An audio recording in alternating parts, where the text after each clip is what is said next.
Hello, আসসালামু আলাইকুম। সবাইকে টেকনিক্যাল অ্যানালাইসিস হাবের পক্ষ থেকে শুভেচ্ছা। আহ আমরা আজকে বিডি ল্যাম্প শেয়ারটি নিয়ে বিস্তারিত কথা বলবো। আপনারা স্ক্রিনে দেখতে পাচ্ছেন শেয়ারটির ডেইলি চার্ট। ডেইলি চার্ট অনুসারে আমরা শেয়ারটির বিস্তারিত আলোচনা করে পরবর্তীতে অন্যান্য টাইম ফ্রেমেও আমরা দেখব শেয়ারটির আসলে বর্তমান কী অবস্থায় রয়েছে। তো যাই হোক, শেয়ারটি আমরা ডেইলি চার্টে দেখতে পাচ্ছি যে শেয়ারটি মোটামুটি একটা রেসিস্ট্যান্স জোনকে ব্রেক করে উপরের দিকে যাওয়ার চেষ্টা করছে। তার রেসিস্ট্যান্স লেভেল রয়েছে 150 টাকা লেভেলে। আমরা দেখতে পাচ্ছি শেয়ারটি কিন্তু এখানে একবার তার রেসিস্ট্যান্স ক্রিয়েট করে, এটা একটা রেসিস্ট্যান্ট পয়েন্ট, এবং ফাইনালি এটাও একটা তার রেসিস্ট্যান্স পয়েন্ট, এবং সে এই লেভেলটাকে কিন্তু ভেদ করার চেষ্টা করছে। তো সেক্ষেত্রে যদি এই লেভেলগুলো ক্রস করতে পারে, অর্থাৎ তার 150 টাকার যে রেসিস্ট্যান্স জোন সেটা যদি ক্রস করতে পারে, তাহলে নতুন করে তার সামনের রেসিস্ট্যান্স রয়েছে সেটা আমরা দেখব। তো আলটিমেটলি প্রশ্ন হলো যে রেসিস্ট্যান্স ব্রেক করতে পারবে কিনা সাকসেসফুলি, সেটাই কিন্তু একটা কোশ্চেন থেকে যায়। আমরা যখন দেখেছি যে শেয়ারটি এই লেভেল থেকে উঠে উপরের দিকে যাওয়ার চেষ্টা করে, তখন তার খুব বেশি কিন্তু ভলিউম এখানে আমরা দেখতে পাচ্ছি না। এরপরে আবার শেয়ারটি যখন কারেকশনে যায়, কারেকশনে গিয়ে যখন শেয়ারটি আবারও রেসিস্ট্যান্সের দিকে যায়, তখন আমরা দেখতে পেয়েছি যে এখানে খুব বেশি ভলিউম নেই, যদিও এই লেভেলে আমরা দেখতে পাচ্ছি 2-3 দিনের একটা বড় ভলিউম ছিল। এরপরে শেয়ারটি আবারও কিন্তু কারেকশন পেতে যায় এবং ফাইনালি সে আবারও ঠিক আগের জায়গায় যায়, কিন্তু এবার কিন্তু একটু ভলিউম বেশি আমরা দেখতে পাচ্ছি যে এখানে লাস্ট কয়েকদিন কিন্তু ভলিউমের যে অ্যাকুমুলেশন সেটা কিন্তু অনেক বেশি রয়েছে। তো যাই হোক, এখন কোশ্চেন হলো প্রায় 4 বার পরে ফোর্থ অ্যাটেম্প নিয়েছে যে আসলে এই লেভেলটা সে ক্রস করতে পারবে কিনা। কোশ্চেন হলো যে যদি এই লেভেল ক্রস করতে পারে, তাহলে শেয়ারটি কিন্তু অনেক ভালো করার যথেষ্ট স্পেস রয়েছে। তো যাই হোক, আমরা শেয়ারটির আরও কিছু বিষয় দেখব যে শেয়ারটি আমরা একটু ক্লোজ করে যদি দেখি, তাহলে দেখতে পাচ্ছেন যে শেয়ারটির কিন্তু লাস্ট প্রায় 15 দিনে বড় ধরনের প্রায় ভলিউম অ্যাকুমুলেশন আমরা দেখতে পাচ্ছি। সেক্ষেত্রে বড় বড় ক্যান্ডেলগুলো, ভলিউমের যে ক্যান্ডেল বড় বড় ক্যান্ডেলগুলো হয়েছে সেগুলো সবই প্রায় গ্রিন ক্যান্ডেল। তো রেড ক্যান্ডেল অর্থাৎ কারেকশন ভেদে এর ক্যান্ডেলগুলো কিন্তু খুবই ছোট, সেটা আমরা দেখতে পাচ্ছি। আমরা এখানে দেখতে পাচ্ছি অনেকটা কাপ উইথ হ্যান্ডেল প্যাটার্নের মতোই তৈরি করেছে।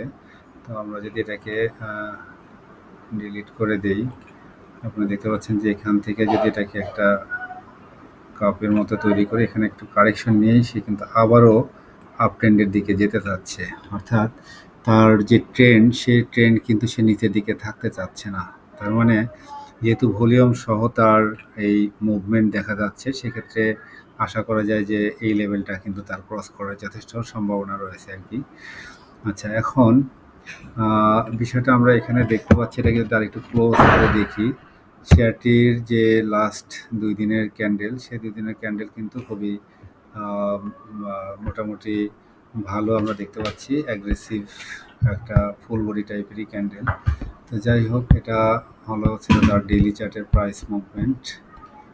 আমরা যদি এটাকে উইকলি চার্টে দেখি, উইকলি চার্ট অনুসারেও আমরা দেখতে পাচ্ছি অলমোস্ট সেম টাইপেরই অবস্থা। সেক্ষেত্রে আমরা দেখতে পাচ্ছি লাস্ট কিছুদিন আমরা দেখতে পাচ্ছি যে এই শেয়ারটি কিন্তু টানার আপ ট্রেন্ডে রয়েছে, অর্থাৎ মে মাসের 18 তারিখ থেকে শুরু করে শেয়ারটি কিন্তু মোটামুটি একটা ভালো প্রাইস মুভমেন্ট, অর্থাৎ 100 টাকা থেকে অলমোস্ট 150 টাকা লেভেলে সে উঠে গিয়েছে। সেক্ষেত্রে ভলিউমও কিন্তু আমরা দেখতে পাচ্ছি যে প্রায় প্রতিদিনই শেয়ারের ভলিউমও কিন্তু প্রত্যেক সপ্তাহে কিন্তু ভলিউম অনেক বেশি হচ্ছে।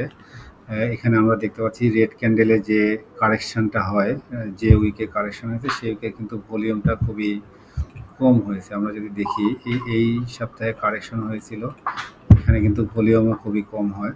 এরপরে আবার আমরা দেখতে পাচ্ছি এই সপ্তাহে কারেকশন হয়েছে, এখানেও কিন্তু ভলিউম খুবই কম হয়েছে আর কি।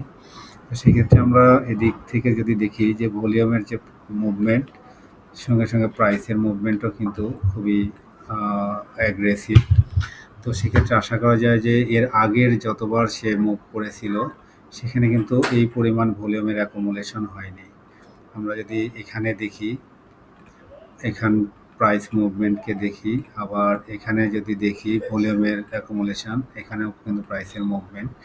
তো এখান থেকে যখন মুভ করে প্রাইস, সেখানে কিন্তু এই লেভেলে খুব একটা ভলিউম আমরা দেখতে পাইনি, কিন্তু বর্তমানে আমরা দেখতে পাচ্ছি যে শেয়ারটি কিন্তু ভলিউম সহ প্রাইস মুভমেন্ট হচ্ছে। সেক্ষেত্রে এটা খুবই পজিটিভ এবং আমার বিশ্বাস যে শেয়ারটির প্রাইস মুভমেন্ট সেটা খুবই হয়তো পজিটিভলি আমরা বলতে চাচ্ছি আসলে, যে শেয়ারের এবারের প্রাইস মুভমেন্ট অবশ্যই তার এই লেভেলগুলোকে ক্রস করে যাওয়ার খুবই সম্ভাবনা রয়েছে। তো সেক্ষেত্রে শেয়ারটি যারা হোল্ড করছেন তারা অবশ্যই এই লেভেলটা একটু সাকসেসফুলি ব্রেকআউট দেয় কিনা সেটা একটু অবশ্যই অবজার্ভ করবেন। যদি সাকসেসফুলি ব্রেকআউট দেয় তাহলে কিন্তু ফাইনালি 190 টাকার দিকে চলে যেতে পারে। এটা অ্যাজ পার উইকলি চার্ট আমরা দেখতে পাচ্ছি। আচ্ছা, মান্থলি চার্টেও দেখে আসি, মান্থলি চার্টের কি অবস্থা আমরা দেখতে পাচ্ছি। মান্থলি চার্টেও লাস্ট 3 মান্থ আমরা দেখতে পাচ্ছি টানা কিন্তু বেড়ে যাচ্ছে। প্রত্যেক মাসেই তার প্রাইসের ক্যান্ডেলগুলো একটু বড় হওয়ার চেষ্টা করছে। সেক্ষেত্রে এই মাস যেহেতু সবেমাত্র শুরু হয়েছে, অলরেডি কিন্তু তার আগের মাসের চেয়ে তার ক্যান্ডেল কিন্তু অনেক বড় হয়েছে। এখন দেখার বিষয়, যেহেতু পুরো মাসটা এখনও পড়ে রয়েছে, সেক্ষেত্রে এই লেভেলকে আশা করা যায় কিন্তু ব্রেকআউট দিলে এখানে একটা বড় প্রাইসের ক্যান্ডেল আমরা হয়তো দেখতে পেতে পারি, যেটা অলমোস্ট এই 167 টাকার যে লেভেল সেটাকে ব্রেকআউট দিতে পারে এবং এই লেভেলটাকে পরবর্তীতে 190 টাকার লেভেলকে যাওয়ার জন্য হয়তো সে ওইদিকে যাবে আর কি। যাই হোক, এটা হলো তার চিত্র, তবে কিছু ইম্পর্টেন্ট পয়েন্ট তুলে ধরবো। আচ্ছা, এটার পরে আমরা এটাকে যদি অন্য কিছু ইন্ডিকেটর দিয়ে মেজার করার চেষ্টা করি, তাহলে আমরা আরও কিছু ইন্ডিকেটর দেখব।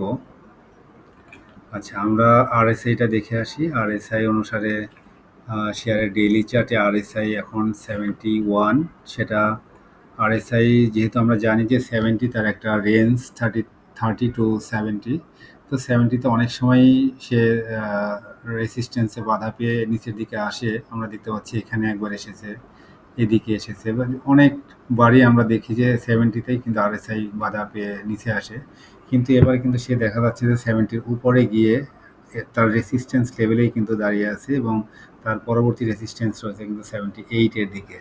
তো যাই হোক, আরএসআই এবার প্রাইস মুভমেন্ট, ভলিউম সবই যেহেতু একই দিকে রয়েছে, সেক্ষেত্রে এই আরএসআই খুব বেশি রিস্কি এটা বলা যায় না। তো এরপরে যদি আমরা ম্যাকডিটা দেখে আসি, ম্যাকডি অনুসারে ডেইলি চার্টে ম্যাকডি আমরা দেখতে পাচ্ছি যে ম্যাকডি কিন্তু তার যে জিরো লাইনের নিচে ছিল লাস্ট 2 ডেজ আমরা দেখতে পাচ্ছি। ম্যাকডি গতদিনও একটা বড় হিস্টোগ্রাম তৈরি করেছে এবং সিগন্যাল লাইন এবং ম্যাকডি লাইন একে অপরকে ক্রস করে পরের দিকে উঠে যাচ্ছে। আমরা এটাকে যদি উইকলি চার্টে দেখি, উইকলি চার্টের ম্যাকডি দেখতে পাচ্ছি খুবই অ্যাগ্রেসিভ। শেয়ারটি যেহেতু দীর্ঘ 3 মাস ধরে আপ ট্রেন্ডে রয়েছে, এখান থেকেই কিন্তু ম্যাকডি ক্রস ওভার হয় এবং ক্রস ওভার হয়ে আস্তে আস্তে তারা জিরো লাইনের উপরে, হিস্টোগ্রাম পুরোটাই জিরো লাইনের উপরে ছিল। তবে ম্যাকডি লাইন এবং সিগন্যাল লাইন কিন্তু প্রায় 3 মাস পরে আমরা দেখতে পাচ্ছি, এটা প্রায় জুন, জুলাই, অগাস্ট 3 মাস পরে কিন্তু ম্যাকডি লাইন এবং সিগন্যাল লাইন জিরো লাইনের উপরে আসলো।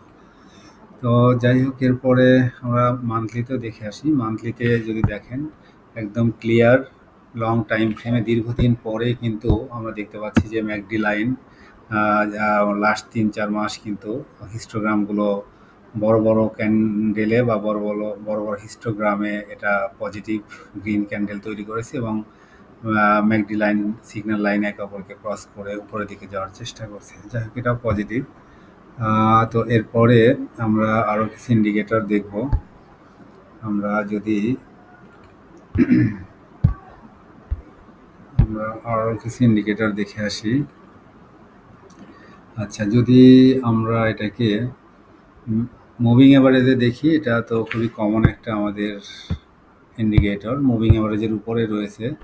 আচ্ছা, এরপরে আমরা দেখব হলো ইসিমোকো ক্লাউডটা দেখি। ক্লাউডকে ভেদ করে লাস্ট কিছুদিন আগেই কিন্তু ইসিমোকো ক্লাউডের উপরে উঠেছে দেখতে পাচ্ছেন, এবং টেনকান-সেন, কিজুন-সেন বা প্রত্যেকটা লাইনই কিন্তু ক্লাউডের উপরে অবস্থান করছে, এবং ক্লাউড কিন্তু এখানে দেখতে পাচ্ছেন তার কালার চেঞ্জ করে শেপ চেঞ্জ করেছে আর কি।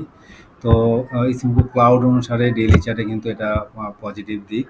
আচ্ছা, এরপরে যদি আমরা দেখি ইএমএ ক্রস ওভার, যেটা আমি সবচেয়ে গুরুত্ব দিয়ে থাকি, এইটা কিন্তু একটা পজিটিভ দিক। আমি সবসময় বলে থাকি যে যদি ইএমএ ক্রস ওভার হয় তাহলে সেখান থেকে কিন্তু প্রাইসের একটা বড় মুভমেন্টের সম্ভাবনা থাকে। তো সেক্ষেত্রে আমরা দেখতে পাচ্ছি জুলাইয়ের 24 তারিখে এক্সপোনেনশিয়াল মুভিং অ্যাভারেজ 50 ডেজ এবং 200 ডেজ, যেটাকে আমরা গোল্ডেন ক্রস ওভার বলে থাকি, এই গোল্ডেন ক্রস ওভার কিন্তু এখানে হয়েছে। সেক্ষেত্রে আমি অবশ্যই আশাবাদী এই শেয়ারটি আরও বড় মুভমেন্টের সম্ভাবনা রয়েছে। সেক্ষেত্রে শেয়ারটি অবশ্যই অবজারভেশনে রাখা যায়। আর হলো আমি যদি এই গোল্ডেন ক্রসওভার আমি প্রিভিয়াস হিস্ট্রিতে দেখি, তাহলে আপনাদের দেখাবো যে গোল্ডেন ক্রসওভার হলে শেয়ারের প্রাইসে একটা বড় মুভমেন্ট হয়। আমরা যদি এই জায়গায় দেখি, অর্থাৎ 2020 সালের নভেম্বর মাসে এইখানে শেয়ারের প্রাইস ছিল অলমোস্ট 200 টাকা। তো এই 200 টাকা থেকে কিন্তু শেয়ার একটু কারেকশন দিয়ে পরবর্তীতে শেয়ারটি কিন্তু অনেক উপরে উঠে যায়। আপনারা দেখতে পাচ্ছেন যে কিন্তু এখানে অলমোস্ট 400 টাকার দিকে চলে যায়। অর্থাৎ গোল্ডেন ক্রসওভার হওয়ার পরে সে কিন্তু একটা বড় প্রাইস মুভমেন্টের ইন্ডিকেশন দেয়। এটা আবার ডাউন ট্রেন্ডে যদি ক্রসওভার হয় তাহলেও কিন্তু বড় প্রাইস ফল করে। আর এখানে আমরা দেখতে পাচ্ছি আপ ট্রেন্ডে যেহেতু 50 ডেজ, যেহেতু 200 ডেজকে ক্রস করে উপরে যাচ্ছে, সেক্ষেত্রে আশা করতে পারেন যে এই লেভেল থেকে প্রাইসের একটা বড় মুভমেন্ট, অর্থাৎ এটা আশা করা যায় এদিকে যাওয়ার কিন্তু একটা চান্স রয়েছে আর কি। তো শেয়ারটি অবশ্যই আপনার অবজারভেশনে রাখতে পারেন। আর যেহেতু রিসেন্ট টাইমে আমরা মার্কেট কারেকশন দেখতে পাচ্ছি এবং ব্যাংকিং শেয়ারের কিছুটা কারেকশন ফেজে রয়েছে, সেক্ষেত্রে এর মধ্যে কিন্তু শেয়ারটি আরও কিছু প্রাইস মুভমেন্টের সম্ভাবনা রয়েছে। সেক্ষেত্রে অলমোস্ট 190 টাকার দিকে যাওয়ার একটা চান্স কিন্তু রয়েছে আর কি। তো যাই হোক, এই হলো শেয়ারের বিস্তারিত আলোচনা। আর তেমন কিছু নাই। বোলিঙ্গার ব্যান্ড অবশ্যই পজিটিভ আছে। বোলিঙ্গার ব্যান্ডের আপার ব্যান্ডকে টাচ করে বোলিঙ্গার ব্যান্ডের আপার ব্যান্ডকেও টাচ করে উপরে উঠে গিয়েছে। সেক্ষেত্রে এটা অ্যাগ্রেসিভ মুভমেন্টেরই সাইন। তো সেক্ষেত্রে সর্বোপরি বলা যায় শেয়ারটি এখন বিনিয়োগকারীদের আকর্ষণের একটা শেয়ার, অর্থাৎ সবারই দৃষ্টি এদিকে রয়েছে যে শেয়ারটি আরও ভালো করবে। আপনারা দেখতে পাচ্ছেন যে শেয়ারটি যেহেতু ভলিউম নিয়ে উপরের দিকে যাচ্ছে, সেহেতু অবশ্যই শেয়ারটির প্রাইস মুভমেন্ট খুবই পজিটিভ, এটা বলা যায়। তো যাই হোক, এই ছিল বিডি ল্যাম্প শেয়ারটির বিস্তারিত আলোচনা। যাই হোক, সবাই জেনে বুঝে বিনিয়োগ করবেন। আর এটা অ্যাকচুয়ালি আমার যে আলোচনা সেটা শুধুমাত্র প্রাইস মুভমেন্ট, ভলিউম এগুলোর উপর ভিত্তি করেই টেকনিক্যাল অ্যানালাইসিস করে থাকি। সেক্ষেত্রে আপনারা যারা এই চ্যানেল থেকে কিছুটা উপকৃত হতে পারেন আপনার হাতে থাকা শেয়ারের বিস্তারিত তথ্য জানার জন্য, সেক্ষেত্রে তারা অবশ্যই চ্যানেলটি সাবস্ক্রাইব করবেন এবং আমার চ্যানেলের পাশে থাকবেন। যাই হোক, সর্বোপরি যদি বলি যে আমরা এই শেয়ারের কিছু ফান্ডামেন্টাল ইস্যু দেখে আসি, তাহলে আমরা দেখতেই পারি। আচ্ছা, কাজ করছে না ফান্ডামেন্টাল ইস্যু। আচ্ছা, যাই হোক, ফান্ডামেন্টাল বিষয়গুলো আসলে দেখতে চাচ্ছিলাম, কিন্তু মাউস কাজ করছে না। যাই হোক, সর্বোপরি সবার জন্য শুভকামনা থাকলো। সবাই ভালো থাকবেন। আসসালামু আলাইকুম।